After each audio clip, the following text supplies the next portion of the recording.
प्रत्येक व्यक्ति को पर हेड 5 किलो गेहूं देते हैं। अगर 5 किलो को 30 से भाग दूं तो 160 ग्राम होते हैं। उसको भी अगर आधा करें तो 80 ग्राम एक टाइम का। 80 ग्राम मतलब आप सोचो कि गांव रो आदमी हुए जो 3 टाइम जिम है, गांव में ना जो काम करने वालों आदमी और 3 टाइम जिम है, उहे ना 80 ग्राम दो तो उहे रत का मना लागे तुम दाढ़ में अटक तो हुई। हर गांव के अंदर आपको कैंसर के कई सारे पेशेंट्स मिलेंगे और विशेषकर वो निचले तबके के हमारे जो भाई हैं उनमें कैंसर की और तमाम बीमारियों की रेट जो बढ़ गई है। मैं 100% दावे के साथ कह सकता हूं कि इसमें एक बड़ा कारण ये भी है, विरासत में हमें मिली संपदाएं जिनको बचाने की जरूरत है, जिनको संरक्षित रखने की जरूरत है, उसको लेके सदन में एक मजबूत एक्ट, एक मजबूत कानून बनाने की बात हमने कही। आप देखेंगे कि बाड़मेर, जैसलमेर, बालोतरा, बीकानेर और इस पूरे वेस्टर्न राजस्थान में लाखों की संख्या में, हजारों की संख्या में पेड़ कटे हैं और आने वाले चंद सालों में मुझे लगता है कि जिस तरीके से कटाई चल रही है, अगर ऐसे ही कटाई चलती गई तो एक भी खेजड़ी का जो हमारा राज्य वृक्ष है वो देखने को नहीं मिलेगा।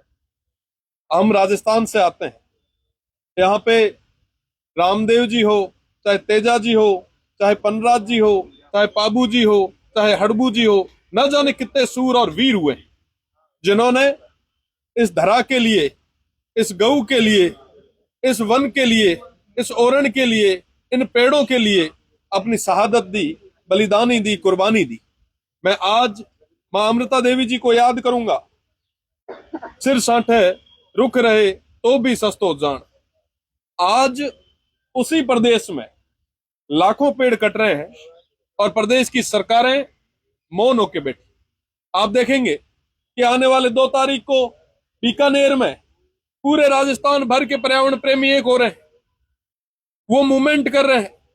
मेरा प्रदेश की सरकार से निवेदन है कि आप जिस तरीके से चल रहे हैं उस तरीके से धीरे धीरे ये संपदा खत्म हो जाएगी। वो गाय जिसके नाम पे हम हमेशा बात करते हैं, चर्चाएं करते हैं, वो गोवंश कहां जाएगा? आपने देखा होगा कुछ ही दिन पहले जैसलमेर से कुछ युवा वो ओरण प्रेमी पद यात्रा करते हुए जयपुर तक आ रहे हैं। आज आखिर क्यों जरूरत पड़ी कि वो सारे लोग पद यात्रा करते हुए जयपुर आए? ये संपदा किसकी है? इसको बचाने की जिम्मेदारी किसकी है? कौन जिम्मेदार है? कौन काट रहा है? किसको बचानी चाहिए? आज कई सवाल उठ रहे हैं। मुझे लगता है कि प्रदेश की सरकार अगर वाकई चाहती है कि ये प्रदेश हरियालो रहे तो हरियालो रहने के लिए एक ऐसा मजबूत कानून राजस्थान में भी आना चाहिए जैसा उत्तराखंड और अन्य स्टेट्स में आया है।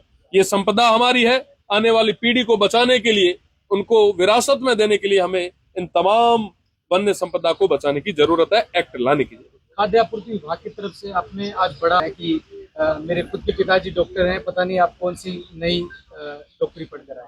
देखिए, मैं आपको बताना चाहूंगा कि खाद्य आपूर्ति किसके लिए है।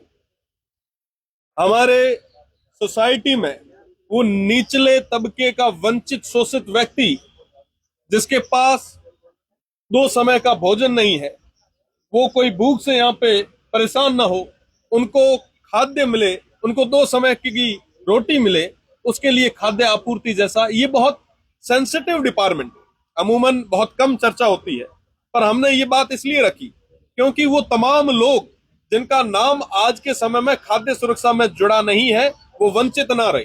हकीकत ये है कि हर गांव में जो प्रभावशाली होता है उनके नाम तो इनमें होते हैं, पर जो वाकई जो जरूरतमंद होता है उसकी कोई बात नहीं करता। सत्ताएं, राज, नेता, तमाम लोग बातें उन्हीं की करेंगे जो प्रभावशाली होगा, पर साहब वो निचले तबके की बात कौन करेगा? आज के समय में हर गांव में ऐसे कई लोग हैं जो वाकई जरूरतमंद है पर उनके नाम नहीं। आप गिव अप, आपने नाम रखा, कई लोगों ने अपने फॉर्म उठाए। मैंने माननीय मंत्री जी से पूछा कि कितने लोग हैं जिन्होंने स्वेच्छा से अपने नाम उठाए और कितने लोग हैं जिनको आपने निष्कासित किया, आपके डिपार्टमेंट ने जिसको जबरदस्ती निष्कासित किया, और जिनको आपने निष्कासित किया उनके खिलाफ आपने क्या कार्रवाई की? देखिए साहब, जो जबरदस्ती, जो उस क्राइटेरिया में नहीं आता, फिर भी अगर किसी गरीब का हक मार रहा है तो उसके खिलाफ कार्रवाई करने की जिम्मेदारी भी तो सरकार की है। सरकार ने अब तक कितने प्रकरण दर्ज किए? उसका जवाब तो मुझे पूरे तरीके से नहीं मिला, पर मैं ये जरूर समझ सकता हूं, जैसे आपने बात भी कही, एक धारणा बनी है आम सोसाइटी में कि ये जितने भी गेहूं आते हैं, ये गेहूं पूरे तरीके से खराब और इस तरीके के होते हैं कि अगर कोई स्वस्थ व्यक्ति इसको आहार के रूप में ले तो वो निश्चित रूप से बीमार हो। आज हर गांव के अंदर आपको कैंसर के कई सारे पेशेंट्स मिलेंगे, और विशेषकर वो निचले तबके के हमारे जो भाई हैं, उनमें कैंसर की और तमाम बीमारियों की रेट जो बढ़ गई है, मैं 100% दावे के साथ कह सकता हूं कि इसमें एक बड़ा कारण ये भी है। जब आप रेस्टोरेंट खोलते हैं, छोटा मोटा कोई प्रतिष्ठान खोलते हैं, आप FSSAI से उसको पूरे तरीके से वेरीफाइड कराते हैं, पर साहब ये जो गेहूं बंट रहे हैं, इनकी बात कौन करेगा? इनको किसने टेस्ट किया? और रही बात दूसरी, एक बहुत जरूरी जो विषय है कि आप एक महीने में एक व्यक्ति को पर हेड 5 किलो गेहूं देते हैं। अगर 5 किलो को 30 से भाग दूं तो 160 ग्राम होते हैं। उसको भी अगर आधा करें तो 80 ग्राम एक टाइम का। 80 ग्राम मतलब आप सोचो कि गांव रो आदमी वे जो 3 टाइम जिमे, गांव में ना जो काम करने वाला आदमी वो 3 टाइम जिमे, उहे ना 80 ग्राम दो तो उहे रत कट मन लागे तुम दाढ़ में अटक तो हुई। एड़ी स्थितियां हैं, और आप कह रहे हो कि मैं खाद्य रूप में मीना सबाना सुरक्षित रख रहा। वाकई इन सेक्टर्स पे काम करने की जरूरत है। आज के समय में निचले तबके के जो आर्थिक रूप से हमारे कमजोर भाई हैं, उनकी चिंता हम सभी को करनी होगी। ये सदन में हम लोगों को पहुंचाने वाले वही लोग हैं, और उनकी बात अगर हम नहीं करेंगे तो किसकी बात करेंगे? तो ये 2-3 जो महत्वपूर्ण चीजें थी, इनको सदन में रखा भी है, और कल भी कई सारे महत्वपूर्ण विषयों पे निश्चित रूप से चर्चा करवाई जाएगी। ये जोधपुर में साध्वी है प्रेम बाइसा, उसकी सस्पेंस इतनी बड़ी मौत हो गई, ट्रोल किया गया, क्या कहेंगे? अभी तक कुछ पता नहीं लग रहा है। देखिए, सबसे पहले तो मैं साध्वी प्रेम बाइसा के श्री चरणों में श्रद्धा सुमन अर्पित करता हूं, और जो भी घटनाक्रम हुआ वो काफी दुखद रहा।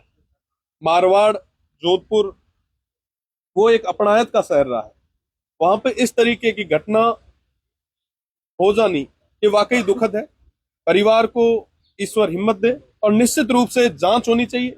जो भी तथ्य है वो प्रदेश के सामने, सबके सामने आनी चाहिए। निश्चित रूप से न्याय मिलना चाहिए। पता है, ट्रोल किया गया है उसको बहुत ज्यादा, सोशल मीडिया पे इतना ट्रोल किया गया तो देखिए, डिजिटल युग के कई प्लस और माइनस भी, और किसने ट्रोल करवाया, किस तरीके से हुआ, ये पूरा घटनाक्रम जो है वो स्पष्ट जांच होना चाहिए, और समयबद्ध तरीके से जांच होके जो भी आरोपी है उनके खिलाफ कार्रवाई हो। भविष्य आप किस तरह देखते हैं? जैसे वो मार्कशीट का मामला रहा, वो मार्कशीट का मामला रहा, पिछले सरकार ने भी मामले को दबाए रखा 4.5 साल तक। बीजेपी कि दोनों ही सरकारों से वर्तमान में युवाओं का भरोसा उठता जा रहा है। पिछली सरकार में तो कोई अगर परीक्षा देने जा रहा था तो हर कोई उससे पूछता था कि भाई पेपर मिला क्या। ये स्थितियां हो गई थी, आम सी चीज हो गई थी पेपर लीक होना। और उसके बाद जब ये गवर्नमेंट आई तो सोचा कि कहीं ना कहीं युवाओं का फ्यूचर जो है वो सिक्योर रहेगा। 2018 के आसपास, लगभग 6-7 साल पहले जो पेपर आउट हुए, ओमार सीट आउट हुई, उनके वही लोग इसी सिस्टम का हिस्सा रहे। हो सकता है कि उन्होंने कई और भी तमाम चीजें की होगी।